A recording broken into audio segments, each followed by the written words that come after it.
Hey, Russell here from Adelaide West Physio and Pilates and Adelaide West Headache Clinic. I just wanted to introduce the idea of amazing pain stories. And if you've read Explain Pain by David Butler and Lorimer Moseley, you might already know about this idea, but it's it's the concept that there are things that happen to most of us. Sometimes you read them in the news, really amazing things that blow your mind because of how little pain someone experiences. And I think everyone's got their amazing pain stories.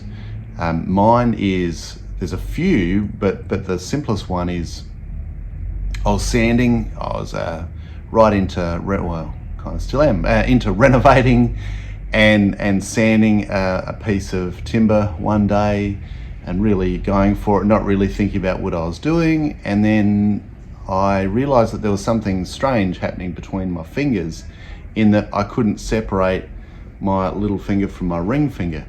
And it was a really odd sensation. And then I realized that there was a splinter that was actually that had gone through my little finger and into my ring finger that was holding the two together. And so I thought it was fascinating, and nothing I could do to separate the two, didn't matter how hard I tried. But in the end, I did separate the two using my other hand and extracted the splinter. But the thing about it was it didn't hurt at all, actually. It was more, I was just fascinated by this complete inability to pull my fingers apart under my own steam.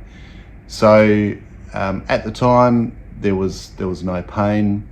And yet, when you think about it, for a splinter to go through one finger and into the next and pin them together, there would have been hundreds, if not thousands, of danger receptors and different kind of sensors too that would have been triggered off by that. Undoubtedly, there would have been a bunch of messages created, but it didn't result in the experience of pain. And this is the amazing thing about amazing pain stories, is that you can have things that are quite big happen to the body that don't necessarily result in pain. And the idea of these is to help to illustrate the fact that tissue damage and pain are not the same thing. They're not the same thing. And sometimes tissue damage results in pain, but sometimes it doesn't.